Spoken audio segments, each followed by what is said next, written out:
Herkese merhaba. Umarım herkesin sağlığı ve huzuru yerindedir. Bu hafta doğada ve kişisel hayatımızda yeni bir uyanışın olacağı bir hafta olacak. İpek Fadime Birel ben. Astroloji Günlüğü olarak astrolojinin öngörülerini sizinle paylaşmaya çalışıyorum.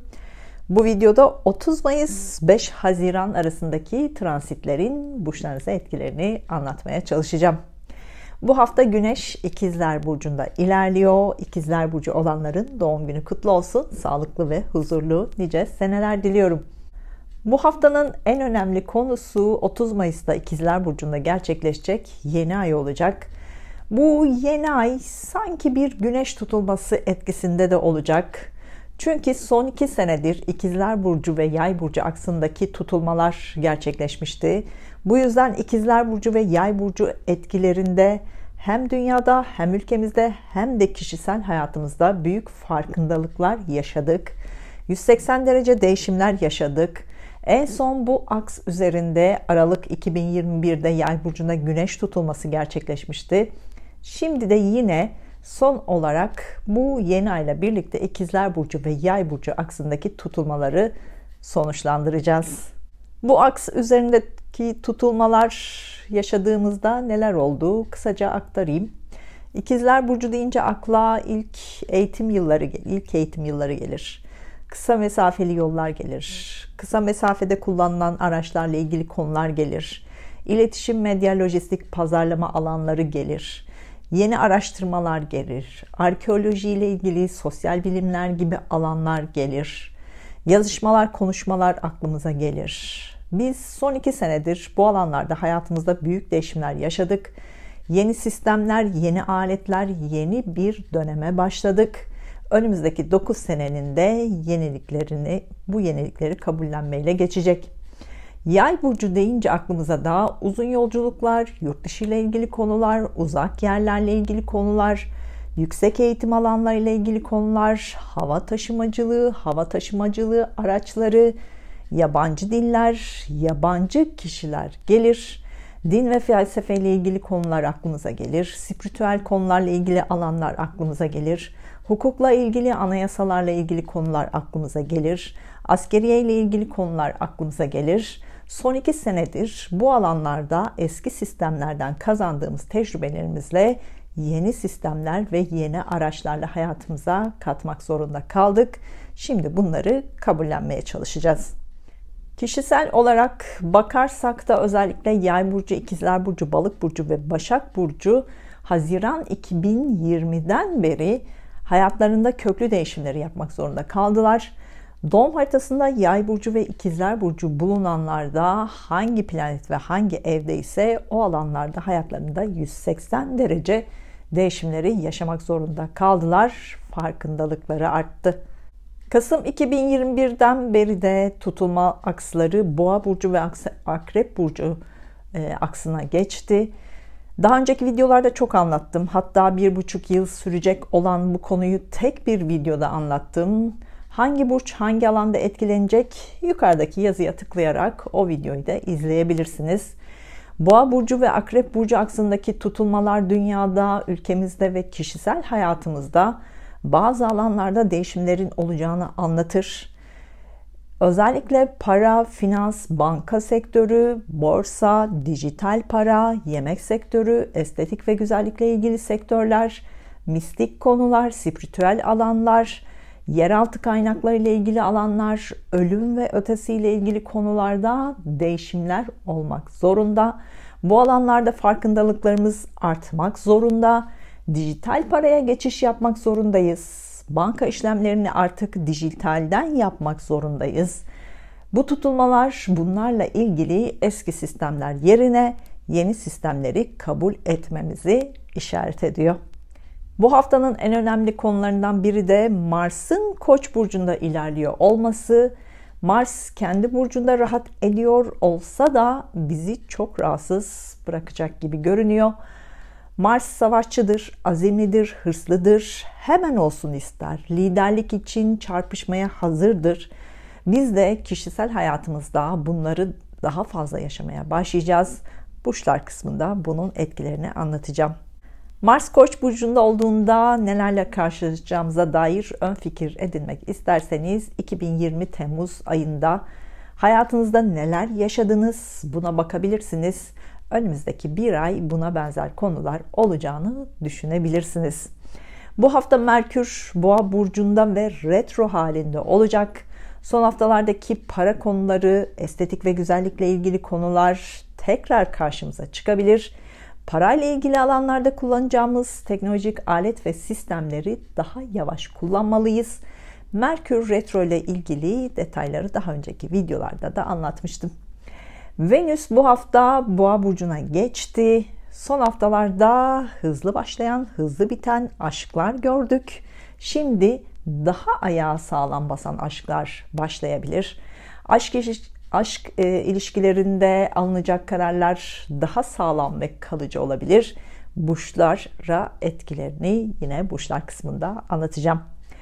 Son haftalardaki tutulmalar ülkemize de çok büyük etkisi var. Yılın sonunda özellikle Ekim ayındaki tutulmalar ülkemizde büyük değişimlere neden olabilir. Yıl sonunda erken seçim yapılmak zorunda kalınabilir. Bu hafta ülkemizde sağlık sektörü, kamu sektörü, hizmet sektörü ile ilgili konular daha fazla gündemde olacak. Bunlarla ilgili yeni adımlar atılabilir, yeni başlangıçlar yapılabilir. Finans konularında yeni gelişmeler ve çözüm fikirleri de geliştirilebilir. Amerika 2019-2020 arasında Oğlak Burcu, Yengeç Burcu aksından çok etkilendi. 2020-2022 İkizler Burcu, Yay Burcu tutulmalarından çok etkilendi. Bu senede yangın yeri gibi büyük depremler yaşıyor. Bunu da özellikle Şubat 2022'de daha fazla hissetmeye başladı. Şimdilerde bunu muhakeme etme sürecinde Temmuz ayında çıkış yolunu bulmaya çalışacak. 2018 Temmuz ayından beri para yani dolarla ilgili yaptıkları çalışmaları artık gün yüzüne çıkaracaklar. Doların miadı artık doldu. Amerika yeni para sistemine geçiş yapacak. Bunun temelinde zaten Temmuz 2018'de atmıştı. Amerika'nın bu hamlesiyle bütün dünyada dijital para konusu da artık eski sistemlerini yenilemek zorunda kalacak. Rusya tutulmaların etkisini yani parayla ilgili etkisini zaten gerçekleştirmeye başladı. Yeraltı kaynaklarıyla ilgili konularda da yenilikler yapmak zorunda. Rusya'nın sınırları değişecek. Buna dair gelişmeleri Haziran ayında görsek de Temmuz sonunda gerçekleşeceğini daha net göreceğiz.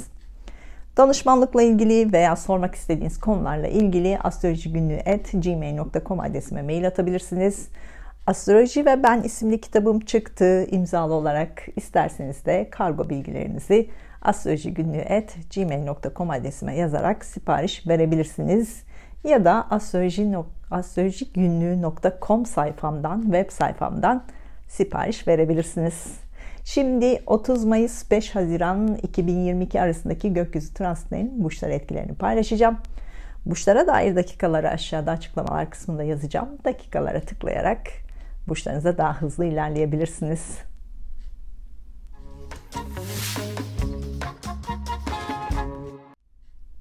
Burcu, yükselen burcu, ay burcu, Mars burcu ve Satürn burcu, Koç burcu olanlar 30 Mayıs 5 Haziran haftası gökyüzü transitlerin burcunuza etkilerini anlatmaya çalışacağım.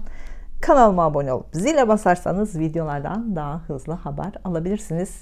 Katıl butonuna basarak da üye olabilirsiniz. Kanalıma destek olabilirsiniz. Bu hafta Mars burcunuzda yani Koç burcunda ilerliyor. Geçen hafta Mars'ın burcunuzda geçmesiyle hayatınıza hız kazandırmaya başladınız. Son 1,5 aydır kolunuzu kıpırdatmaya haliniz yoktu. Odaklanmakta sorun yaşadınız. Biraz depresif durumlarla da karşılaştınız. Şimdi hem plan yapmak daha kolay hem de planlara hız kazandırmak daha kolay olacak. Son 1,5 aydır kafanızda planladıklarınızı artık gündeme alma, bunları harekete geçirme ve hayatınızda ertelediğiniz konuları tamamlama zamanınız geldi. İşlerinizi yapmak istediklerinizi, tamamlamak istediklerinizi daha kolay halledeceksiniz. İşi olanlar bu hafta yoğun bir iş temposu içinde olacaklar. Umarım son bir aydır planlarınızı yaptınız. Planlarınızı yapmadıysanız bu hafta yeni planlar yapmak için çok uygun olacak. Bu hafta geçmişten gelen işlerinizi toparlamak için çok iyi fırsatlar karşınıza çıkacak. Bunları değerlendirip sürüncemede kalan işlerinizi de tamamlayabilirsiniz. Bu hafta işi olmayanlar, uzun zamandır işle ilgili haber bekliyorsanız bu hafta bu haberleri alabilirsiniz. Beklediğiniz haber yoksa bu hafta görüşmesini yapacağınız işlerden olumlu cevaplar alabilirsiniz. Özellikle sporla ilgili, askeriye ile ilgili, işletme ile ilgili, iletişim, medya, lojistik ve pazarlama ile ilgili alanlarda yeni iş fırsatları karşınıza çıkabilir. Bunları değerlendirmelisiniz. Eğitimle ilgilenenler, bu hafta kafanızda eğitimle ilgili yoğun sorular var. Bunlara cevap arayacaksınız. Eğitim konularında sizi zorlayan şartlar karşınıza çıkabilir. Sabrederseniz başarılı olursunuz. Bu hafta kardeşlerinizle, akrabalarınızla, yakın çevrenizdeki kişilerle güzel gelişmeler karşınıza çıkacak. Ancak onlarla iletişimde hala sorunlar yaşama riski var. Bu yüzden onlara karşı daha anlayışlı olmalısınız. Son haftalarda hızlı başlayan, hızlı biten aşk konuları karşınıza çıktı. Bu hafta aşkta daha sakin olacaksınız. Daha sağlam adımlar atabilirsiniz. Bu hafta para konusunda şanslı olacaksınız. Son haftalarda parayla ilgili iniş çıkışlar çok fazla yaşadınız. Şimdi daha sağlam adımlar atabilirsiniz. Daha önceden beklediğiniz para varsa bu hafta elinize geçebilir. Daha önce hata yaptığınız parayla ilgili konuları bu hafta toparlayabilirsiniz. Bu hafta hızlı ve hareketli geçecek. Hafta boyunca enerjiniz yüksek olacak. Özellikle para konularında kullanacağınız teknolojik alet ve sistemleri daha yavaş kullanmalısınız. Adımları daha yavaş atın, yoksa sorun yaşayabilirsiniz. Bu hafta sizin için şanslı bir hafta, ancak şanslı olduğunuz alanları abartırsanız şanssızlıklarla karşılaşabilirsiniz. Doğum haritasında 28 derece Koç burcu olanlar, son aylarda işle ilgili büyük değişimler yaşadıysanız bu hafta bunu muhakeme edecek ve yeniden başlayacağınız konulara odaklanacaksınız. Son 2 senedir kardeşleriniz, akrabalarınız ve yakın çevrenizdeki kişilerle olan ilişkilerinizde değişimler yaşadınız. Farkındalıklarınız arttı. Bu hafta onlarla olan ilişkilerinizi artık kabullenmeye başlayacaksınız. Onlarla olan ilişkilerinizi toparlayacaksınız. Günlük detaylara geçmeden önce 5 hafta süren astroloji derslerimiz devam ediyor. Küçük bir çocuğa anlatılacak şekilde anlattığım astroloji derslerimize katılabilirsiniz. Yeni sınıf kayıt olmak için astrolojigünlüğü@gmail.com adresime mesajla başvurabilirsiniz. Hafta başında basın yayınla, medyayla, pazarlamayla, lojistikle ilgili işlerden haber bekliyorsanız bu haberleri alabilirsiniz. Daha önceden başvuru yaptıysanız bunların sonuçlarını alabilirsiniz. Kardeşlerinizle, akrabalarınızla veya komşularınızla aranızdaki ilişkilerde yenilikler karşınıza çıkabilir. Onların hayatında yenilikler olabilir. Bunları kabullenebilirsiniz.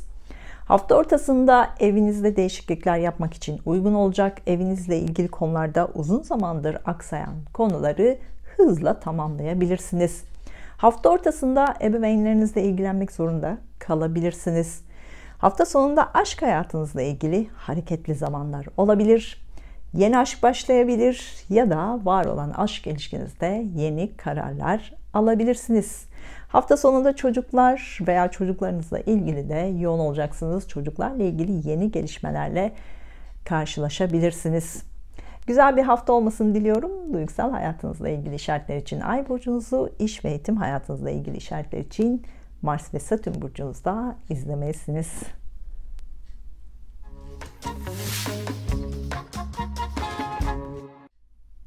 Burcu, yükselen burcu, Ay burcu, Mars burcu ve Satürn burcu, Boğa burcu olanlar 30 Mayıs 5 Haziran haftası gökyüzü transitlerin burcunuza etkilerini anlatmaya çalışacağım.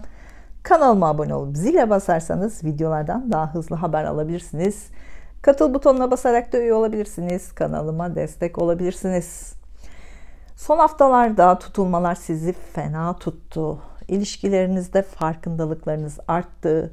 İlişkilerinizde karşınızdaki kişinin değiştiğini düşünmeye başladınız. Ancak Sizin ona veya onlara bakış açınız değişti. Bu da ilişkilerinizde değişimler yapmanıza neden oldu. Şimdi ilişkilerinizle ilgili farkındalıklarınızı daha iyi anlayacak ve ilişkilerinizi düzenleyeceksiniz. Bu hafta gündeminizde aşk var.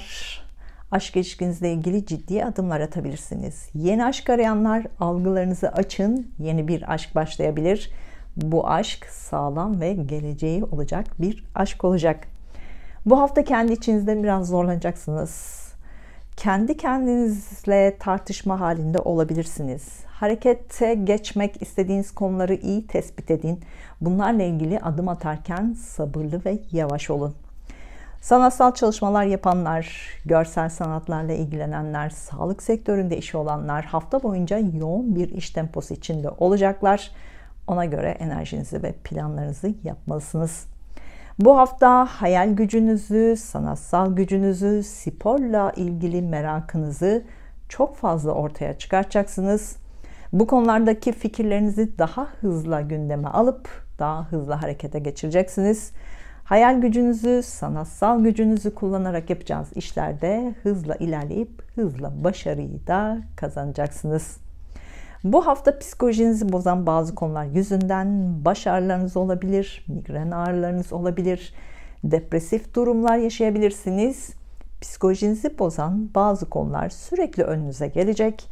Bunları kafanıza takmamak için sanatla, sporla, sosyal mecralarla, sosyal projelerle daha fazla zaman geçirmelisiniz. Kilo ile ilgili sorunu olanlar için de spora başlamak için bu hafta çok uygun bir hafta olacak. Bu hafta parasal olarak güzel gelişmeler karşınıza çıkacak. Uzun zamandır beklediğiniz para varsa elinize gelebilir. Para konusunda ve yatırım konusunda şanslı bir hafta olacak. Fiziksel olarak sağlığınızla ilgili güzel gelişmeler var. Estetik ve güzellikle ilgili konularda başlangıçlar yapabilirsiniz. Son haftalarda hayatınızda eksik kalan konuları bu hafta toparlamak daha kolay olacak.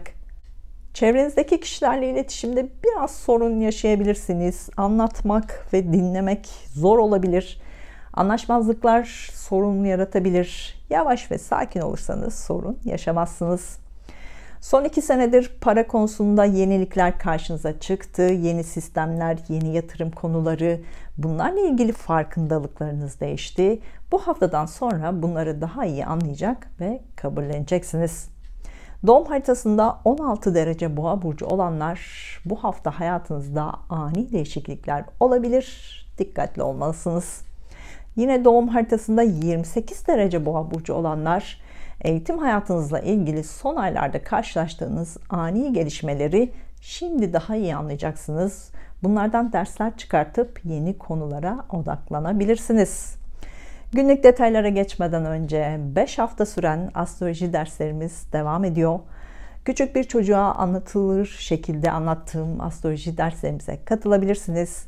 Yeni sınıfa kayıt olmak için astrolojigünlüğü@gmail.com adresime mesajla başvurabilirsiniz. Astroloji ve Ben isimli kitabım da çıktı.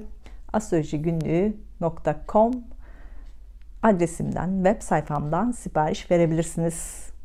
Hafta başında uzun zamandır beklediğiniz paralar elinize geçebilir. Bu para ile yatırım yapabilirsiniz. Hafta başında estetik ve güzellikle ilgili konularda başlangıçlar yapabilirsiniz. Hafta ortasında kardeşlerinizle, akrabalarınızla veya komşularınızla vakit geçirmek için planlar yapabilirsiniz. Onların hayatında yenilikler olabilir. Bunun haberlerini alabilirsiniz. Hafta sonunda evinizde değişiklikler yapabilirsiniz. Evinizle ilgili konularda biraz fazla da para harcayabilirsiniz. Ev taşıma, evde tadilatlar yapma, ev alma, ev satma konularıyla ilgili planları da hafta sonu yapabilirsiniz. Hafta sonunda ebeveynlerinizle ilgili de bazı konularda yenilikler karşınıza çıkabilir. Güzel bir hafta olmasını diliyorum. Duygusal hayatınızla ilgili işaretler için Ay burcunuzu, iş ve eğitim hayatınızla ilgili işaretler için Mars ve Satürn burcunuzu da izlemelisiniz.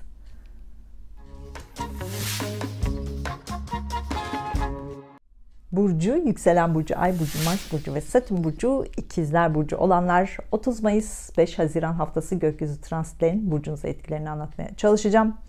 Kanalıma abone olup zile basarsanız videolardan daha hızlı haber alabilirsiniz. Katıl butonuna basarak da üye olabilirsiniz. Kanalıma destek olabilirsiniz. Bu hafta Güneş burcunuzda, yani İkizler burcunda, bu hafta doğanların doğum günü kutlu olsun. Sağlıklı ve huzurlu nice seneler diliyorum. Hem Güneş hem yeni ay size enerji veriyor. Bu enerjiyi bu hafta çok rahat kullanabilirsiniz. Son 2 senedir hayatınızda büyük farkındalıklar yaşadınız. İlişkilerde geçmişle hesaplaşıp geçmişi hayatınızdan çıkarttınız. Kendi hayatınızda yeni pencereler açılıp yenilikleri hayatınıza kattınız. Hem iş hem özel hayatınızda köklü değişimler yaptınız. Umarım yaptınız. Bu hafta başında burcunuzda yeni İkizler burcunda gerçekleşecek yeni ay ile birlikte son 2 senenin muhakemesini yapıp sonuçlarına göre hayatınıza yeni bir yön çizebilirsiniz. Bu hafta sanki yeniden doğmuş gibi olacaksınız. Buna göre planlarınızı yapmaya başlamalısınız. Son haftalarda iş, kariyer ve eğitim konularıyla yoğundunuz, yoruldunuz. Şimdi artık biraz dinlenme ve sosyal alanların tadını çıkartma zamanı başlayacak. Bu hafta sosyal mecralarda, sosyal alanlarda, arkadaş ortamlarında daha fazla zaman geçirebilirsiniz. Enerjinizi yenileyebilirsiniz. Bu hafta sosyal mecralarda, sosyal alanlarda, e-ticaret gibi sistemlerde işi olanlar bu işlerde yoğun bir tempo içinde olacaksınız. Bu işlerden daha fazla kazanç sağlayabilirsiniz. Bu alanlardaki işlerinizde yeni başlangıçlar yapabilirsiniz. Özellikle son aylarda bunlarla ilgili planlar yaptıysanız bu planlarınızı bu hafta hızla gündeme alabilirsiniz. İş olmayanlar hafta boyunca son aylarda iş başvurusunda bulunduğunuz alanlardan haber alabilirsiniz. Bu haberlerle birlikte yeni başlangıçlar da yapabilirsiniz. İşi olanlar sosyal mecraları, teknolojiyi, e-ticaret gibi alanları işlerinizde kullanırsanız daha kazançlı olabilirsiniz. Hala işlerinize bu alanları katmadıysanız bu hafta büyük bir hızla buna başlangıç yapabilirsiniz. Bu hafta geçmişte yaşadıklarınızı çok fazla düşüneceksiniz. Geçmişteki konular çok fazla karşınıza çıkacak. Bunları muhakeme edeceksiniz. Zaten bu hafta bitirme ve başlama haftası olacak. Biten bitecek. Başlangıçlara hızlı adımlar atabileceksiniz. Bu hafta kendinizi fiziksel olarak değiştirmek için düşünceler içinde olacaksınız. Psikolojiniz biraz zorlanabilir. Daha fazla yemek yemeye ihtiyacı duyabilirsiniz. Bundan kaçınmalısınız. Hafta boyunca eski arkadaşlarınızla olan ilişkilerinizi sorgulayabilirsiniz. Eski arkadaşlarınızla ilişkilerinizde hızlı değişiklikler yaşanabilir. Arkadaşlarınızın hayatında değişimler olabilir. Bunu kabullenmeye çalışabilirsiniz. Hafta boyunca arkadaşlarınızla birlikte yapacağınız işlerde daha başarılı ve daha kazançlı işler yapabilirsiniz. Arkadaşlarınızla yeni bir işe de başlayabilirsiniz. Hafta boyunca sosyal mecralardan yeni arkadaşlar da edinebilirsiniz. Geçen seneden beri uzak yerlerle ilgili, eğitimle ilgili konular hep gündeminizdeydi. Bu hafta da bunlarla ilgili adımlar atabilirsiniz. Yeni başlangıçlar yapabilirsiniz. Günlük detaylara geçmeden önce 5 hafta süren astroloji derslerimiz devam ediyor. Küçük bir çocuğa anlatılır şekilde anlattığım astroloji derslerimize katılabilirsiniz. Yeni sınıfa kayıt olmak için astrolojigünlüğü@gmail.com adresime mesajla başvurabilirsiniz. Astroloji Günlüğü ve Ben isimli kitabımda çıktı. astrolojigünlüğü.com adresimden sipariş verebilirsiniz. Hafta başında hayatınızı etkileyecek kararlar alabilirsiniz. Yeni bir hayata başlayabilirsiniz. Hafta boyunca evlilik organizasyonlarınızı yapabilirsiniz. Sorunlu giden evlilik veya ilişkinizde yeni kararlar alabilirsiniz. Hafta başında yeni bir evde, yeni bir hayata da başlayabilirsiniz. Hafta ortasında parasal olarak güzel gelişmeler yaşayacaksınız. Uzun zamandır beklediğiniz paranın gelişi olabilir. Hafta sonunda iletişim, medya, lojistik, pazarlama konularıyla ilgili yeni adımlar daha rahat atabilirsiniz. Güzel bir hafta olmasını diliyorum. Duygusal hayatınızla ilgili işaretler için Ay burcunuzu, iş ve eğitim hayatınızla ilgili işaretler için Mars ve Satürn burcunuzda izlemelisiniz.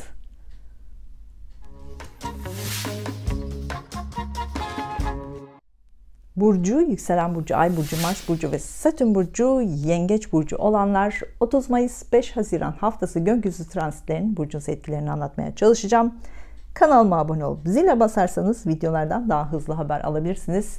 Katıl butonuna basarak da üye olabilirsiniz. Kanalıma destek olabilirsiniz.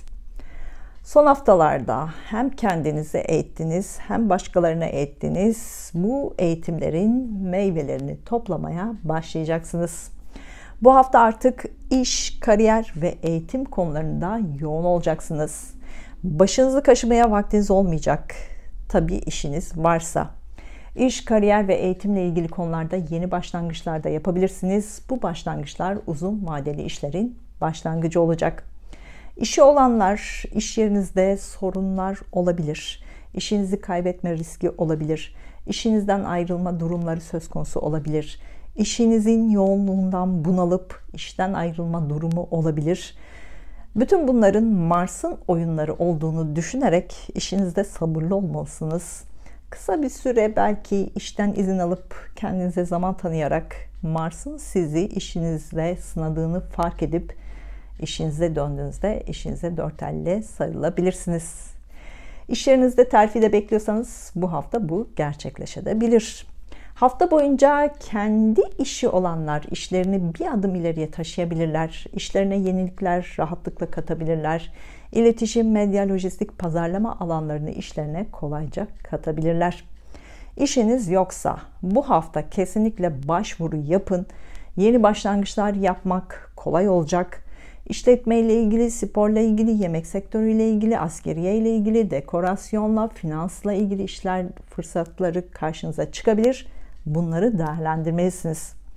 Eğitim hayatında olanlar bu haftada yoğun bir tempo içinde olacaksınız. Eğitim hayatınızda bitişler ve başlangıçlar yaşayacaksınız.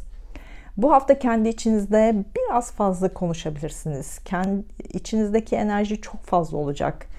Bunu anlamaya çalışacaksınız. Bunu özellikle yazıya, şiire, şarkı sözüne, sanata, müziğe aktarırsanız hemen enerjinizi akıtmış olacaksınız.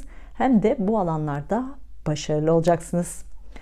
Son aylarda arkadaşlarınızla ilgili konularda yenilikler de karşınıza çıktı. Yeni arkadaşlar, yeni sosyal ortamlarda bulundunuz. Şimdi bunları düşünecek ve bunları muhakeme edeceksiniz. Size faydası veya zararı olanları eleyebilirsiniz. Son aylarda sosyal mecralarla ilgili yaptığınız planları bu hafta tamamlayabilirsiniz. Bu planlardan daha fazla para kazanmaya da başlayabilirsiniz.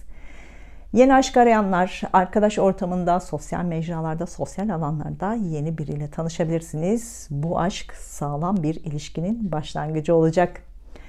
Bu hafta iş konusunda şanslı olacaksınız. Bir beklerken daha fazla iş, kariyer fırsatıyla karşılaşabilirsiniz.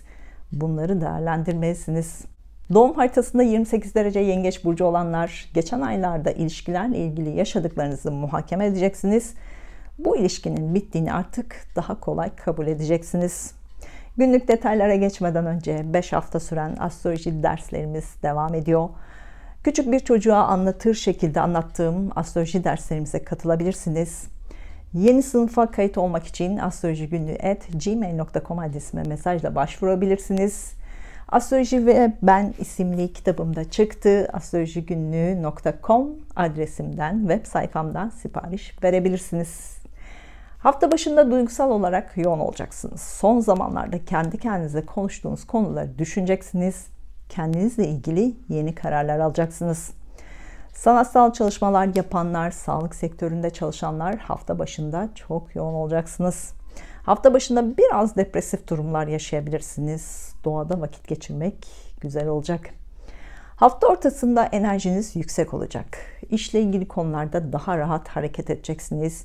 İş ve aşk ilişkinizde randevularınızı hafta ortasına verebilirsiniz. Görüşmelerinizde başarılı olacaksınız. Hafta sonunda parasal olarak güzel gelişmeler var. Yeni para kaynakları da yaratabilirsiniz. Güzel bir hafta olmasını diliyorum. Duygusal hayatınızla ilgili işaretler için Ay burcunuzu, iş ve eğitim hayatınızla ilgili işaretler için Mars ve Satürn burcunuzu da izlemelisiniz.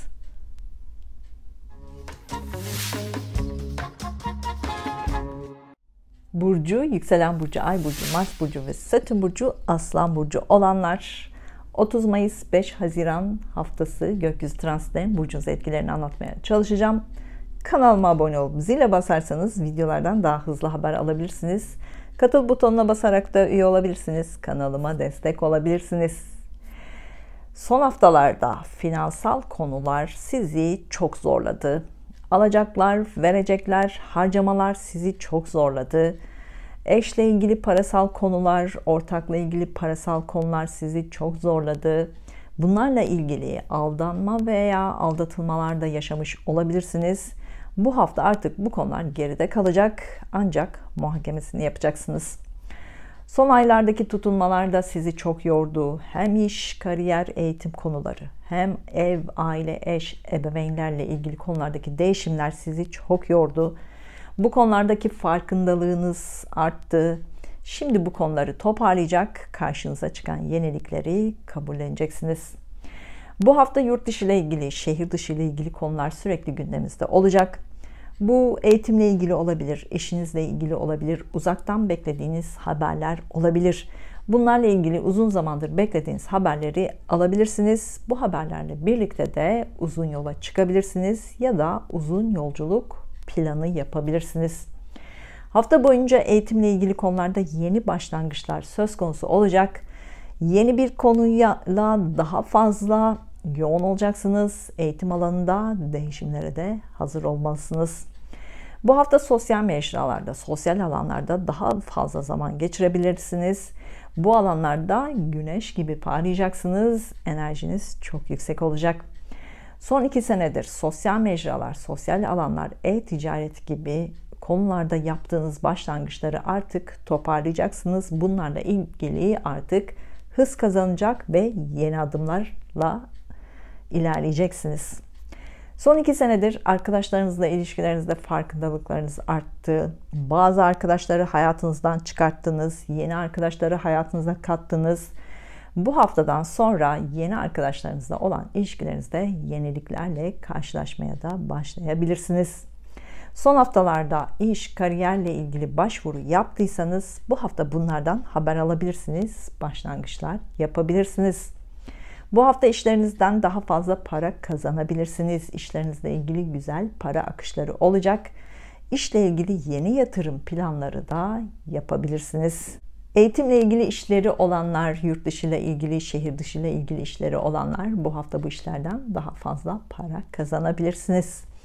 Bu hafta uzun yolculuklar daha fazla yapabilirsiniz. Bu yolculuklar size şans getirecek.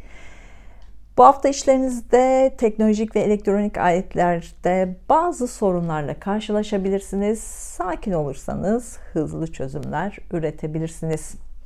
Yeni aşk arayanlar, işle ilgili alanlarda, eğitimle ilgili alanlarda yeni aşkı bulabilirsiniz. Algılarınız açık olsun. Günlük detaylara geçmeden önce 5 hafta süren astroloji derslerimiz devam ediyor. Yeni sınıf kayıt olmak isterseniz astrolojigünlüğü@gmail.com adresime mesajla başvurabilirsiniz. Astroloji ve Ben isimli kitabımda çıktı. astrolojigünlüğü.com web sayfamdan sipariş verebilirsiniz. Hafta başında sosyal mecralarla ilgili projelerinizde yeni başlangıçlar yapabilirsiniz, yeni adımlar atabilirsiniz. Hafta başında arkadaşlarınızla daha fazla zaman geçirebilirsiniz, yeni arkadaşlarla tanışabilirsiniz. Hafta ortasında duygusal olarak biraz yoğun olabilirsiniz. Yalnız kalmak isteyebilirsiniz. Enerjinizi yenilemek isteyebilirsiniz. Bunları yaparken yemeklerden uzak kalmaya çalışmalısınız. Haftanın son günlerinde enerjiniz yenilenmiş ve güçlü, kendinizi güçlü hissedeceksiniz. İş görüşmeleri için, aşk görüşmeleri için, yeni tanışmalar için hafta sonuna randevu verebilirsiniz. Enerjiniz yüksek olacak, özgüveniniz yüksek olacak. Bu da size başarı getirecek. Uzun zamandır hayatınızda düzene koymaya çalıştığınız konuları da haftanın son günlerinde tamamlayabilirsiniz. Güzel bir hafta olmasını diliyorum. Duygusal hayatınızla ilgili işaretler için Ay burcunuzu, iş ve eğitim hayatınızla ilgili işaretler için Mars ve Satürn burcunuzu da izlemelisiniz.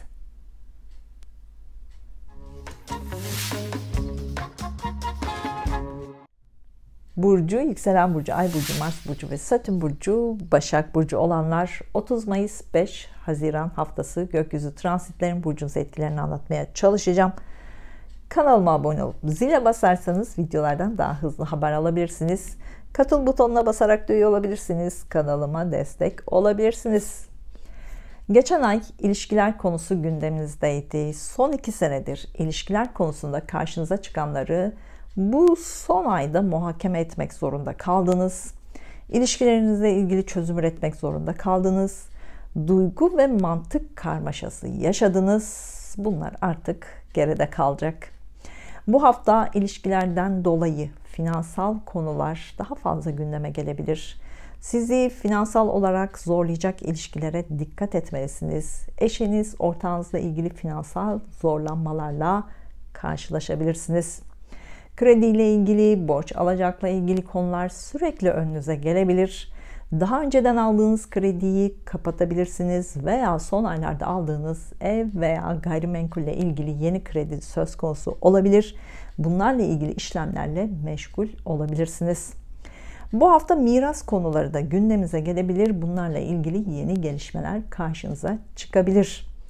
İş veya başka konularla ilgili sözleşmeler, anlaşmalar sürekli gündemimize gelecek. Evrak işleri hafta boyunca sizi meşgul edecek. Uzun zamandır sürüncemede olan evrak işleriniz varsa bu hafta bunları tamamlayabilirsiniz.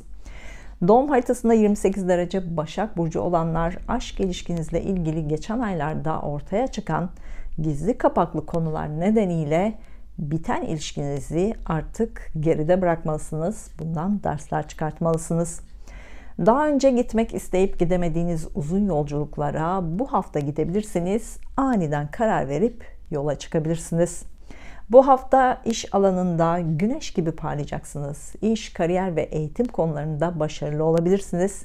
Son senelerde iş, kariyer ve eğitimle ilgili karşınıza çıkan konuları daha iyi anlayıp farkına varacaksınız. İş, kariyer ve eğitim konularında artık geçmişte kalacak yeni adımlar atacaksınız. Yeni aşk arayanlar uzun yolculuklarda, eğitimle ilgili alanlarda yeni aşkı bulabilirsiniz. Eğitimle ilgili işleriniz varsa, yurt dışı ile ilgili işleriniz varsa, başka şehirlerle ilgili işleriniz varsa bu hafta bu işlerden daha fazla para kazanabilirsiniz. Bu işlerle ilgili yeni adımlar da atabilirsiniz. Yeni iş arayanlar, finansla ilgili, banka işlemleriyle ilgili, borsa gibi alanlarda yeni iş fırsatları karşınıza çıkabilir. Bunları değerlendirmelisiniz. Evlilik, ortaklık veya başka konularda hukuksal süreçler varsa bu hafta bunlarla ilgili yeni gelişmeler karşınıza çıkabilir. Doğum haritasında 28 derece Başak Burcu olanlar çocuklarınızla ilgili son aylarda karşılaştığınız konuları muhakeme edeceksiniz. Bunlardan dersler çıkartmalısınız. Bazı konuları artık geride bırakmalısınız. Günlük detaylara geçmeden önce 5 hafta süren astroloji derslerimiz devam ediyor. Küçük bir çocuğa anlatılır şekilde anlattığım astroloji derslerimize katılabilirsiniz. Yeni sınıfa kayıt olmak için astrolojigünlüğü@gmail.com adresine mesajla başvurabilirsiniz. Astroloji ve Ben isimli kitabımda çıktı. astrolojigünlüğü.com web sayfamdan sipariş verebilirsiniz. Hafta başında işle yoğun olacaksınız. İşlerinizle ilgili yeni konular gündeme gelebilir. Yeni iş görüşmeleri için, işinizle ilgili toplantılar yapmak için hafta başına randevu verebilirsiniz. İş konusunda güçlü ve enerjik olacaksınız. Karşınızdakini etkilemek daha kolay olacak. Eğitim hayatında olanlar, eğitim hayatınızla ilgili artık geçmişi geçmişte bırakıp önünüze bakmanız zamanı olduğunu daha iyi anlayacaksınız. Eğitimle ilgili konularda hafta boyunca başarılı olacaksınız. Hafta ortasında arkadaşlarınızla vakit geçirmek için plan yapabilirsiniz. İş konusunda arkadaşlarınızdan destek alabilirsiniz. Hafta ortasında sosyal mecralarda daha fazla zaman geçirebilirsiniz. Sosyal mecralarda işleriniz varsa bunlarla da yoğun olabilirsiniz. Hafta sonunda haftanın yoğun enerjisinden sıyrılıp kendi içinize çekilme isteği içinde olacaksınız. Sanatsal çalışmalar yapanlar, sanatla ilgilenenler, sağlık sektöründe çalışanlar haftanın son günlerinde yoğun iş temposu içinde olacaklar. Planlarınızı ona göre yapabilirsiniz. Haftanın son günlerinde duygusal olarak da yoğun olacaksınız. Duygularınız aniden parlayabilir. Ani tepkiler verebilirsiniz. Buna da dikkat etmelisiniz. Güzel bir hafta olmasını diliyorum. Duygusal hayatınızla ilgili işaretler için Ay burcunuzu, iş ve eğitim hayatınızla ilgili işaretler için Mars ve Satürn burcunuzda izlemelisiniz.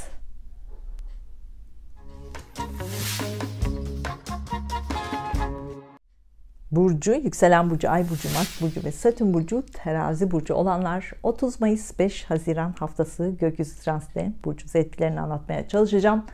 Kanalıma abone olup zile basarsanız videolardan daha hızlı haber alabilirsiniz. Katıl butonuna basarak da üye olabilirsiniz. Kanalıma destek olabilirsiniz. Son haftalarda sağlık konuları daha fazla gündemimizdeydi. Sizin sağlığınız olabilir, çevrenizdekilerin sağlığı olabilir. Bunlarla ilgilenmekten yoruldunuz. Sağlık konuları artık geride kaldı. Bu hafta ikili ilişkilerle daha fazla yoğun olmaya başlayacaksınız. İkili ilişkilerle ilgili hızlı adımlar atmaya başlayacaksınız. Evlilik planı olanlar organizasyonlarınızı yapabilirsiniz. Ancak çok fazla harcama yapabilirsiniz. Buna dikkat etmelisiniz. Eğer sorunlu giden bir evliliğiniz veya ilişkiniz veya ortaklığınız varsa ilişkinizi bitirme kararı alabilirsiniz. Ama şunu iyi bilmelisiniz. Ciddi bir sorun yoksa kesinlikle planetlerin etkisi diye düşünebilirsiniz. Veya geçmişten gelen ve artık çözülmesi gereken konuların olduğunu düşünebilirsiniz. Gezegenlerin size ne anlatmak istediğini anlarsanız büyük sorun yaşamazsınız. İlişkilerle ilgili neyi kabul etmeniz gerektiğini iyi analiz etmelisiniz. Karşınızdakinin sizin hayatınıza kattığı yenilikleri mi kabul etmekte zorlanıyorsunuz? Karşınızdakinin sizin kişiliğinize kattığı yenilikleri mi kabul etmekte zorlanıyorsunuz? Bunları iyi analiz etmelisiniz. Ona göre kararınızı vermelisiniz. Bu hafta ikili ilişkilerle çok fazla seçenek karşınıza çıkabilir. Kafanız karışabilir. Hızlı adımlarda daha yavaş olmalısınız. Bu hafta evinizi değiştirme, ev alma, ev satma, ev taşıma konuları da sürekli gündemimizde olacak. Bunu planlamak ve uygulamak çok hızlı olacak. Hafta boyunca uzun yolculuklar gündemimizde olacak. Uzak yerlerle ilgili konular gündemimizde olacak. Yurt dışıyla veya şehir dışıyla ilgili planlar da yapabilirsiniz. Son 2 senedir eğitimle ilgili konularda farkındalığınız arttı. Kendinize yenilikler kattınız. Farklı eğitim alanlarına yönelmiş olabilirsiniz. Kendinizi farklı alanlarda eğitmeye başlamış olabilirsiniz. Bu hafta bunları düşüneceksiniz. Eğitimle ilgili yeni bir dönem başlatabilirsiniz. Eğitimle ilgili alanlardan bu hafta güneş gibi de parlayabilirsiniz. İşiniz yok ve iş arıyorsanız askeriye ile ilgili alanlarda, sporla ilgili alanlarda, işletme ile ilgili alanlarda, gayrimenkul gibi alanlarda, dekorasyonla ilgili alanlarda iş fırsatları karşınıza çıkabilir. Bunları değerlendirmelisiniz. Mars burcu, Satürn burcu, terazi burcu olanlar işiniz yoksa iş fırsatları karşınıza çıkacak. İşleriniz varsa işinizle ilgili büyük değişimler yaşayacaksınız. Ya işinizden terfi olacak, ya iş yerinizi departman değişikliği olacak, ya işinizi yükselteceksiniz ya da işten ayrılma söz konusu olabilir. İşinizden ayrılsanız da kesinlikle işsiz kalmayacaksınız. Bunu da bilmelisiniz. Son haftalarda sizi bunaltan finansal konular tekrar karşınıza çıkabilir. Borç alacak konularını toparlamak zorunda kalabilirsiniz. Borç alacak konularında ani gelişmeler yaşayabilirsiniz ama bu ani konularda pratik çözümler üretip sorunları hızlıca çözebilirsiniz. Bu hafta çok fazla para harcayabilirsiniz. Harcama yapmak yerine yatırım yapmayı planlamalısınız. Günlük detaylara geçmeden önce 5 hafta süren astroloji derslerimiz devam ediyor. Küçük bir çocuğa anlatır şekilde anlattığım astroloji derslerime katılabilirsiniz. Yeni sınıfa kayıt olmak isterseniz astrolojigünlüğü@gmail.com adresime mesajla başvurabilirsiniz. Astroloji ve Ben isimli kitabımda çıktı. astrolojigünlüğü.com web sayfamdan sipariş verebilirsiniz. Hafta başında yurt dışı ile ilgili, şehir dışı ile ilgili, uzun yolculuklarla ilgili konularda beklediğiniz haberleri alabilirsiniz. Bu haberlerle birlikte uzun yolculuklar yapabilirsiniz. Haftanın ilk günlerinde eğitimle ilgili konularda yenilikler karşınıza çıkabilir. Eğitimle ilgili Eğer sınavlarınız varsa hafta boyunca çok başarılı olacaksınız. Hafta ortasında işle ilgili yoğun olacaksınız. Enerjinizi ona göre ayarlamalısınız. Yeni iş arayanlar hafta ortasında iş fırsatları karşınıza çıkabilir. Bunu değerlendirmelisiniz. İş görüşmeleri için hafta ortasına randevu verebilirsiniz. Hafta sonunda arkadaşlarınızla vakit geçirmek için plan yapabilirsiniz. Arkadaşlarınızla uzun yolculuk planları da yapabilirsiniz. Güzel bir hafta olmasını diliyorum. Duygusal hayatınızla ilgili işaretler için Ay burcunuzu, iş ve eğitim hayatınızla ilgili işaretler için Mars ve Satürn burcunuzda izlemelisiniz.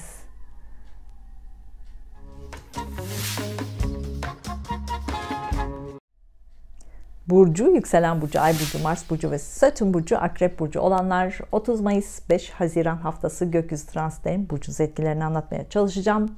Kanalıma abone olup zile basarsanız videolardan daha hızlı haber alabilirsiniz. Katıl butonuna basarak da üye olabilirsiniz. Kanalıma destek olabilirsiniz. Tutulmaların etkileri hala devam ediyor. Önümüzdeki sene ortasına kadar da devam edecek zaten. Siz hayatınızdaki köklü değişimleri tamamlayana kadar, farkındalığınızın arttığını anlayana kadar, vazgeçmeniz gerekenleri algılayana kadar da devam edecek. Geçen haftalarda aşk ilişkinizle ilgili konular vardı. Bunları anlamaya çalıştınız, sonuçlandırmaya çalıştınız. Aşk ilişkinizle ilgili bir ileri bir geri zorlandınız. Aldanma, aldatılmalar oldu belki, yanlış anlaşılmalar oldu belki. Belki bunlar psikolojinizi etkiledi, belki bunlar sağlığınızı etkiledi. Son haftalarda sağlık konularında daha dikkatli olmanız gerektiğiyle ilgili işaretleri görmeye başladınız. Aslında sağlam bir vücuda sahipsiniz. Bunu siz de biliyorsunuz ama siz hayatınız boyunca sağlıklı kalmak için spor yapmak zorundasınız. Bunun bilincinde de olmalısınız. Sporu bıraktığınız an sağlıkla ilgili sorunlar yaşayabilirsiniz. Bunu çok büyük spor aktivitesi olarak düşünmeyin. Vücudunuzu hareket ettirecek herhangi bir faaliyet bile olması yeterli aslında. Bunu önümüzdeki bir ay boyunca aklınızın bir köşesinde bulundurun. Bu hafta sağlık konuları daha fazla gündeminizde olacak. Sizin sağlığınız olabilir, çevrenizdekilerin sağlığı olabilir, çocuğunuzun sağlık konusu olabilir. Bunlarla ilgilenmek zorunda kalabilirsiniz. Sağlık sektörüyle, kamu sektörüyle, hizmet sektörüyle ilgili konular daha fazla gündemimizde olacak. Bunlarla ilgili yeni adımlar atabilir, yeni başlangıçlar yapabilirsiniz. Bu hafta sağlık sektörüyle, kamu sektörüyle, işletmeyle, hizmet sektörüyle ilgili alanlarda, sporla ilgili alanlarda, askeriyle ilgili alanlarda yeni iş fırsatları karşınıza çıkabilir. Bunları değerlendirmelisiniz. Bu alanlarda işleriniz varsa ya işlerinden ayrılabilirsiniz ya bu işlerde departman değişikliği yaşayabilirsiniz ya da işlerinizde parlayıp yükselebilirsiniz. Bu hafta borç alacak konularıyla ilgilenmek zorunda kalabilirsiniz. Bu alanlarda sizi zorlayacak konularda hızlı çözümler üreteceksiniz. Biraz fazla harcamalar da bu hafta yapabilirsiniz. Eş veya ortakla ilgili finansal konular sizi zorlayacak olabilir. Bunlarla mücadele etmek zorunda kalabilirsiniz. Son aylarda çocuklarla ilgili konularda yoğundunuz ve yoruldunuz. Çocuklarla ilgili değişiklikler karşınıza çıktı. Bunları anlamaya çalıştınız, kabullenmeye çalıştınız. Bu hafta bunları muhakeme edecek ve daha kolay kabulleneceksiniz. İlişkilerinizle ilgili özellikle son aylarda karşınıza çıkan konuları iyi anlamalı ve muhakeme etmelisiniz. Eski ilişkiler gündeme gelebilir bu hafta. Bu özel ilişkiniz olabilir, işle ilgili ilişkiler olabilir. Bunlara dair geçmişteki konuları iyi analiz edip sonuçlandırmalısınız. Bu hafta eşiniz veya ortağınızla ilgili konularda parasal olarak şanslı olacaksınız. Eşiniz veya ortağınızdan parasal destek alabilirsiniz. Bu hafta ikili ilişkilerinizle ilgili ani kararlar alabilirsiniz. Bu söz, nişan, evlilik gibi ani karar olabilir ya da sorunlu giden ilişkinizde ani bitiş kararı da olabilir. Evinizle ilgili değişiklik yapmak için pratik çözümler üretecek, hızlıca bunu gerçekleştireceksiniz. Aniden evinizi taşıma fikri kafanızda oluşabilir. Bunun için biraz beklemeniz gerekecek. Günlük detaylara geçmeden önce 5 hafta süren astroloji derslerimiz devam ediyor. Küçük bir çocuğa anlatır şekilde anlattığım astroloji derslerime katılabilirsiniz. Yeni sınıfa kayıt olmak için de astrolojigünlüğü@gmail.com adresime mesaj atabilirsiniz. Astroloji Günlüğü ve Ben, Astroloji ve Ben isimli kitabımda çıktı. astrolojigünlüğü.com web adresimden, sayfamdan sipariş verebilirsiniz. Hafta başında kredi borcu, faturalar, borç alınacak konularla yoğun olacaksınız. Bunlarla ilgili yeni gelişmeler karşınıza çıkabilir. Hafta başında sözleşme konularında yeni imzalar da atabilirsiniz. Miras konularında yeni gelişmeler karşınıza çıkabilir. Hafta başında eş veya ortakla ilgili hukuksal süreçlerde yeni başlangıçlar da yapabilirsiniz. Hafta ortasında yurt dışıyla veya şehir dışıyla ilgili konularda yoğun olacaksınız. Bu konularda yenilikler karşınıza çıkabilir. Uzun yolculuk planınız da varsa hafta ortasında uzun yolculuk yapabilirsiniz. Yolculuklara çıkabilirsiniz. Eğitimle ilgilenenler hafta boyunca yoğun olacaksınız. Sınavlarınız varsa bu hafta bunlarda başarılı olacaksınız.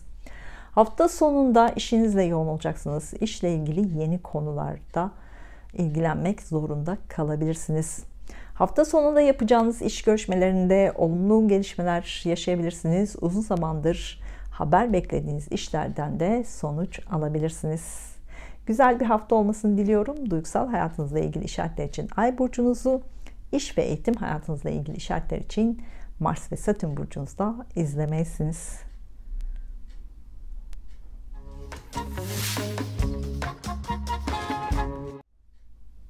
Burcu, yükselen burcu, Ay burcu, Mars burcu ve Satürn burcu, Yay burcu olanlar 30 Mayıs 5 Haziran haftası gökyüzü transitlerinin burcunuz etkilerini anlatmaya çalışacağım.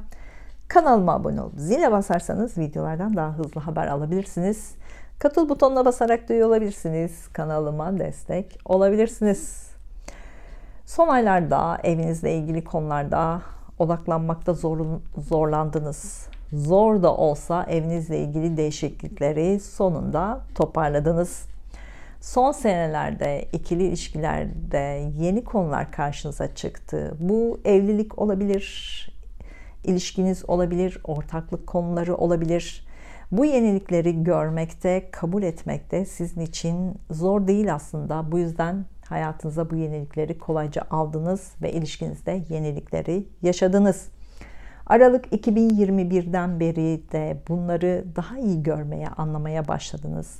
Aralık 2021'den beri hayatınızda birçok konuda yeni temeller attınız, yeni başlangıçlar yaptınız. Bu haftada özellikle ilişkilerle ilgili yeni temeller atacaksınız. Bu temeller önümüzdeki 9 senenin temeli olacak. Hayatınızla ilgili yenilikler hemen her alanda olacak. Bu yenilikler her ne kadar size dayatılacak yenilikler gibi görünse de siz yenilikleri seven biri olarak bunları kabullenmekte zorluk çekmeyeceksiniz ama bazı konularda geçmişi geçmişte bırakmak bazen zor olacak. Önümüzdeki haftalardaki dolunay bunları kabullenmenizi sağlayacak. Bu hafta aşk hayatınızda yeni gelişmeler yaşayacaksınız. Yeni aşka başlayacaksınız. Ya var olan aşkta yeni kararlar alacaksınız.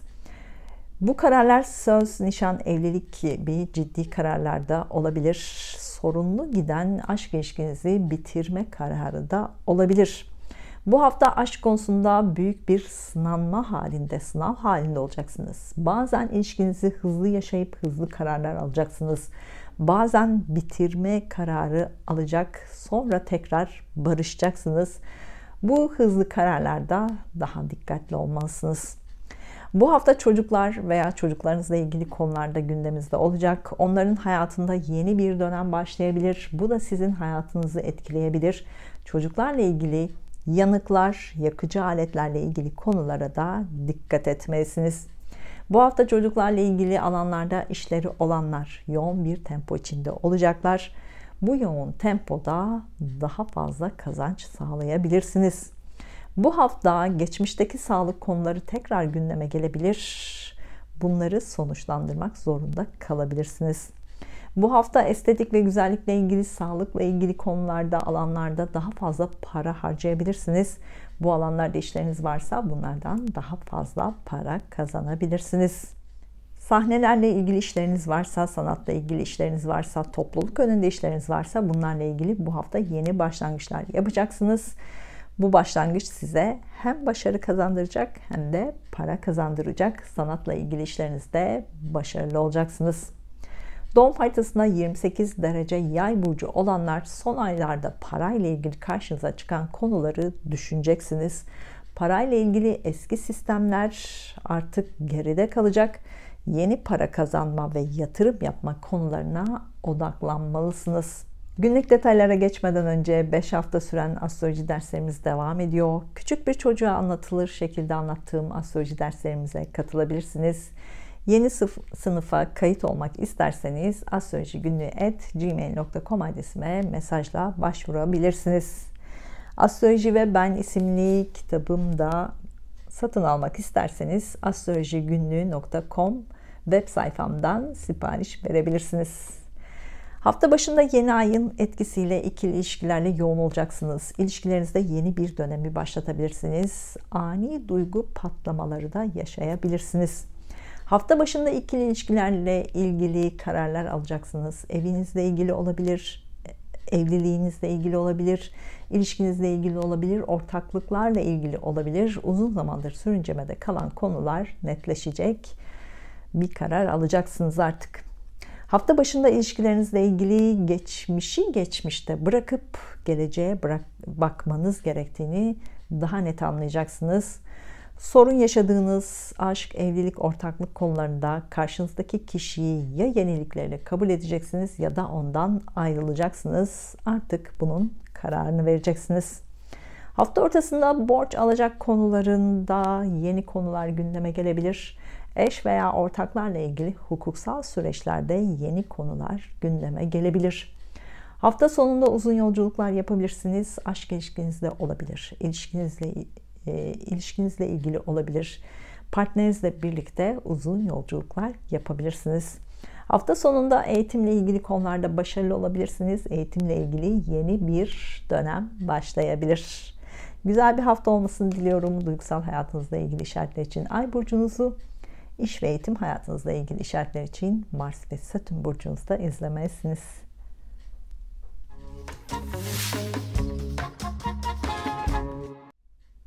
Burcu, yükselen burcu, Ay burcu, Mars burcu ve Satürn burcu, Oğlak burcu olanlar 30 Mayıs 5 Haziran haftası gökyüzü transitlerin burcunuz etkilerini anlatmaya çalışacağım.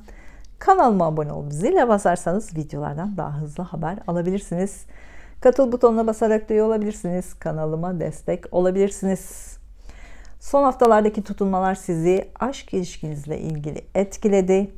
Aşk ilişkinizde artık eskiyi eskide bırakma, yenilikleri hayatınıza katma zamanınızı işaret ediyor. Aşk ilişkisinde olduğunuz kişiyi ya yenilikleriyle kabul edeceksiniz ya da onu artık unutacaksınız. Bütün işaretler bunu gösteriyor. Geçen sene sonundan beri aşkla ilgili sürekli kafanız karıştı. Başladı mı, bitti mi derken bazen uzaklaştınız, bazen yakınlaştınız. Net olmayan bir ilişki yaşadınız belki de. Bu ilişkiyi sürekli kafanızda sorgulayıp durdunuz. Bu aşk ilişkisinden öğrendiklerinizi artık anlama ve kabullenip ders çıkartma zamanı. Aşk konuları bu sene hep gündemimizde olacak. Eski aşk konuları da bu hafta tekrar gündemimize gelebilir. Son 2 senedir spiritüel alanlarla da daha fazla ilgilenmeye başladınız. Aslında siz biraz daha maddeci birisiniz. Spiritüel alanların mantığını anlamaya çalışıyorsunuz. Eğer bu alanlarda maddi kazançlar varsa bunlara daha fazla odaklanmak isteyebilirsiniz. Ama bence özellikle kendinizi anlamak ve kendinizi eğitmek için kullanmalısınız. Buna dair zaten Aralık 2021'den beri işaretleri gördünüz. Umarım gördünüz. Önümüzdeki haftalarda sürekli bunu anlamaya çalışacaksınız. Kontrollü, kısıtlayıcı, karamsar düşüncelerinizi mistik konularla eğitmeyi artık öğrenmelisiniz. Bu hafta sağlık konularında yeni bir dönem başlayacak. Eski sağlık konuları artık geride kalacak. Kemikler, eller, solunum yolları ve dizlerle ilgili sağlık konularına dikkat etmelisiniz. Bu hafta ev almak, ev satmak, ev taşımak isteyenler bunlarla ilgili yeni adımlar atabilirsiniz. Evlilik planı olanlar organizasyonlarınızı yapabilirsiniz. Bu evlilik uzun sürecek bir evlilik olacak. Bu hafta ebeveynlerinizle ilgili sınanmalar halinde olacaksınız. Ebeveynlerinizle ilgili konularda yenilikler karşınıza çıkabilir. Bunları kabullenmek zorunda kalabilirsiniz. Ebeveynlerinizle ilişkilerinizde yeni öğretiler karşınıza çıkacak. Bunları anlayıp sabırlı olursanız kazanan siz olursunuz. Ama ısrarla anlamak istemezseniz hayat sizin ve ebeveynleriniz için çekilmez olur. Bu yüzden inadı bırakın ve ebeveynlerinizle ilgili yenilikleri kabul edin. Bu hafta evinizden uzaklaşmak isteyebilirsiniz. Uzun yolculuklarda yapabilirsiniz. Evliliğinizde, ilişkinizde sorun yaşıyorsanız bu hafta bu konularda net adımlar atabilirsiniz. Hızlı kararlar alabilirsiniz. Doğum haritasında 16 derece Oğlak Burcu olanlar çocuklar veya çocuklarınızla ilgili ani gelişmeler yaşayabilirsiniz. Çocuklarla ilgili daha fazla harcamalar da yapabilirsiniz. Sahnelerle ilgili, sanatla ilgili işleriniz varsa bu hafta bu işlerden daha fazla para kazanabilirsiniz. Doğum haritasında 28 derece Oğlak Burcu olanlar son aylarda hayatınızda deprem etkisi yaratan konuları iyi anlayın. Bu konuları iyi muhakeme edin. Sonuçlar çıkartın. Ağustos ayında benzer konular tekrar gündemimize gelebilir. Günlük detaylara geçmeden önce 5 hafta süren astroloji derslerimiz devam ediyor. Küçük bir çocuğun anlayacağı şekilde anlattığım astroloji derslerimize katılabilirsiniz. Yeni sınıfa kayıt olmak isterseniz astrolojigünlüğü@gmail.com adresine mesajla başvurabilirsiniz. Astroloji ve Ben isimli kitabımı da astrolojigünlüğü.com web sayfamdan sipariş verebilirsiniz. Hafta başında sağlığınızla ilgili yeni konular karşınıza çıkabilir. Sağlık konusunda yeni çözümler üretebilirsiniz. Hafta başında sağlıkla ilgili, kamuyla ilgili, hizmet sektörüyle ilgili konularda beklediğiniz haberleri alabilirsiniz. Bu haberle birlikte yeni başlangıçlar yapabilirsiniz. Hafta ortasında ikili ilişkilerle yoğun olacaksınız. İlişkilerinizde yeni konular gündeme gelebilir. Evlilik organizasyonlarınızı hafta ortasında yapabilirsiniz. Hafta sonunda borç alacak konularıyla ilgilenmek zorunda kalabilirsiniz. Banka işlemleriyle ilgilenebilirsiniz. Biraz fazla harcama da yapabilirsiniz. Güzel bir hafta olmasını diliyorum. Duygusal hayatınızla ilgili işaretler için Ay burcunuzu, iş ve eğitim hayatınızla ilgili işaretler için Mars ve Satürn burcunuzda izlemelisiniz.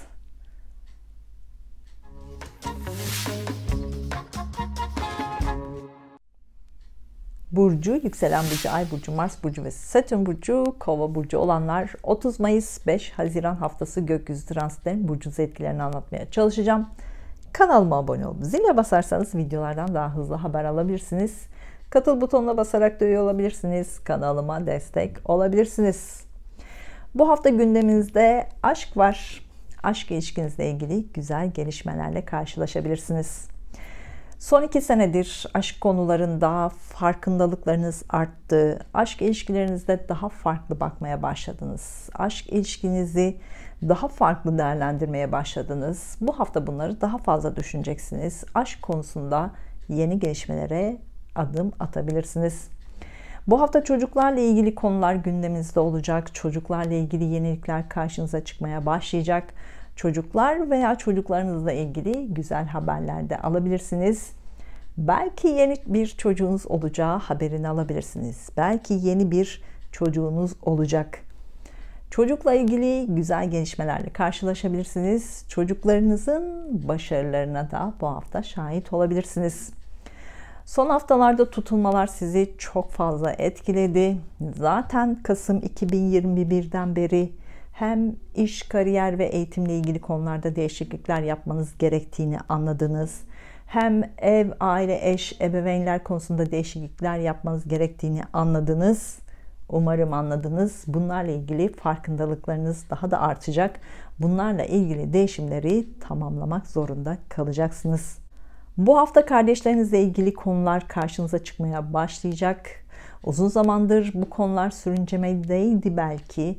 Artık daha gün yüzüne çıkmaya başlayacak. Bu hafta bu konularda hızlı çözümler üretmeye başlayacaksınız. Bu hafta basın yayınla, iletişimle, lojistikle, satış pazarlamayla ilgili konular daha yoğun olmaya başlayacaksınız. Bu konularda işleriniz varsa bunlarda çok yoğun olacaksınız. İşi olmayanlar, iş arayanlar bu hafta basın yayınla, iletişimle, lojistikle, pazarlamayla ilgili konularda iş fırsatları karşınıza çıkabilir. Algılarınızı açın, bunları değerlendirmelisiniz. İşi olanlar, iletişim, medya, lojistik, pazarlama alanlarını işlerinize katarsanız daha kazançlı olabilirsiniz. Evinizle, ebeveynlerinizle, ailenizle ve eşinizle ilgili bazı eski konular bu hafta gündeme gelebilir. Bunlarla ilgili çözüm üretmek zorunda kalabilirsiniz. Ebeveynler veya eşinizle ilgili güzel para haberleri de alabilirsiniz. Onlardan parasal destek alabilirsiniz. Doğum haritasında 16 derece Kova burcu olanlar, ebeveynleriniz veya eşinizle ilgili ani gelişmelerle karşılaşabilirsiniz. Satürn hala burcunuzda, hayatınızı düzenlemeniz için size yardımcı oluyor diye düşünmelisiniz. Her videoda söylüyorum, şimdi de söyleyeceğim. Siz disiplin ve kuralları sevmezsiniz ama geçen sene başından beri Satürn sizi bu konularda eğitmeye çalışıyor. Önümüzdeki sene Şubat 2023'e kadar da eğitmeye devam edecek. Bence buna karşı koymayın. Disiplinli ve kurallara uygun yaşarsanız gereken konuları anlayın ve uygulayın. Böylece daha kazançlı çıkacaksınız. Günlük detaylara geçmeden önce 5 hafta süren astroloji derslerimiz devam ediyor. Küçük bir çocuğun anlayacağı şekilde anlattığım astroloji derslerimize katılabilirsiniz. Yeni sınıfa kayıt olmak isterseniz astrolojigünlüğü@gmail.com adresime mesajla başvurabilirsiniz. Astroloji ve Ben isimli kitabımı da astrolojigünlüğü.com web sayfamdan sipariş verebilirsiniz. Hafta başında aşk hayatınızla ilgili net kararlar alacaksınız. Ya ilişkinizi bir adım ileriye taşıyacak ya da sorunlu giden ilişkinizi bitirme kararı alabilirsiniz. Hafta başında çocuklarla ilgili konularda yoğun olacaksınız. Çocukları ilgilendiren eğitim konusunda sonuçları alabilirsiniz. Hafta ortasında sağlığınızla daha fazla ilgileneceksiniz. Midenize dikkat etmelisiniz. Haftanın son günlerinde ikili ilişkilerle yoğun olacaksınız. İlişkilerinizde yeni konular gündeme gelebilir. Güzel bir hafta olmasını diliyorum. Duygusal hayatınızla ilgili işaretler için Ay burcunuzu, iş ve eğitim hayatınızla ilgili işaretler için Mars ve Satürn burcunuzda izlemelisiniz.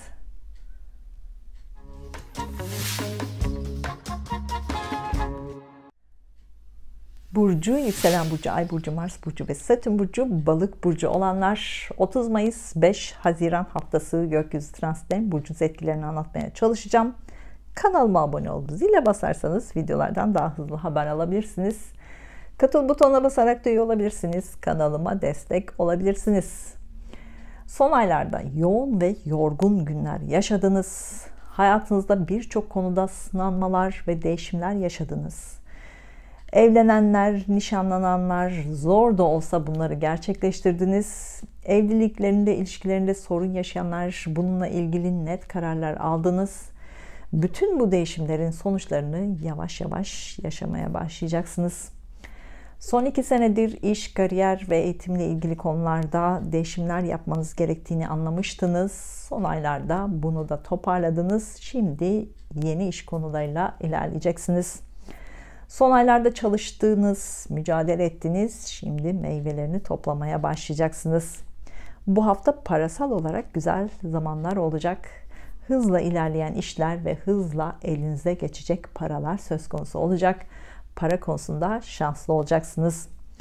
İşi olmayanlar, finansla, bankayla, estetik ve güzellikle ilgili, işletmeyle, sporla, yemek sektörüyle, askeriye ile ilgili konularda iş fırsatları karşınıza çıkabilir. Algılarınız açık olsun. Bunları değerlendirmelisiniz. İşi olanlar bu sektörlerden işlerine destek sağlarsa işlerini daha da ileriye taşıyabilir. Kazançları daha fazla olabilir. Bu hafta evinizle ilgili değişiklikleri tamamlayabilirsiniz. Evinizde daha huzurlu yaşayabilirsiniz. Evlilik planı olanlar bu hafta organizasyonlarınızı tamamlayabilirsiniz. Son haftalarda kardeşleriniz, akrabalarınız, yakın çevrenizdeki kişilerle olan ilişkilerinizde bazı konular yarım kaldı ise bu konular tekrar gündeme gelebilir. Bu konuları toparlamak zorunda kalabilirsiniz. Bu hafta kardeşleriniz, akrabalarınız veya yakın çevrenizdeki kişilerden parasal destek sağlayabilirsiniz. Ev almak, ev satmak, ev taşımakla ilgili konularda yeni gelişmeler karşınıza çıkabilir. Önümüzdeki bir ay bunlar gündeme gelebilir. Siz merhametli ve duygusal birisiniz. Sizin bu özelliklerinizi kullanmak isteyenler olabilir. Merhametinizi, duygusallığınızı sömürmek isteyenler olabilir. Buna dikkat etmelisiniz. Geçen sene başından beri kendi kendinizi sürekli sorgulamaya başladınız. Kendinizi tanımak, içinizdeki enerjiyi anlamak istediniz. Umarım bunları anladınız. Çünkü bunları iyi düşünmelisiniz. Şubat 2023'ten sonra hayatınızda büyük bir değişim zamanı yaşayacaksınız. Değişime önce kendinizden başlamalısınız. Yaşayacağınız değişimde neleri değiştirmeniz gerektiğini de şimdiden düşünmeye başlamalısınız. Günlük detaylara geçmeden önce 5 hafta süren astroloji derslerimiz devam ediyor. Küçük bir çocuğun anlayacağı şekilde anlattığım astroloji derslerimize katılabilirsiniz. Yeni sınıfa kayıt olmak isterseniz astrolojigünlüğü@gmail.com adresime mesaj atabilirsiniz. Astroloji ve Ben isimli kitabımı da astrolojigünlüğü.com web sayfamdan sipariş verebilirsiniz. Hafta başında evinizle ilgili, eşinizle ilgili, ebeveynlerinizle ilgili bazı konularda yenilikler karşınıza çıkabilir. Önümüzdeki bir ay bunlar gündeminizde olacak. Hafta başında evinizle ilgili konularda yenilikler karşınıza çıkabilir. Hafta ortasında aşk hayatınızla ilgili duygusal anlar yaşayabilirsiniz. Aşk ilişkinizde yeni bir karar alabilirsiniz. Hafta sonunda sağlığınıza dikkat etmelisiniz. Kalp damar konularına çok dikkat etmelisiniz. Güzel bir hafta olmasını diliyorum. Duygusal hayatınızla ilgili işaretler için Ay burcunuzu, iş ve eğitim hayatınızla ilgili işaretler için Mars ve Satürn burcunuzda izlemelisiniz.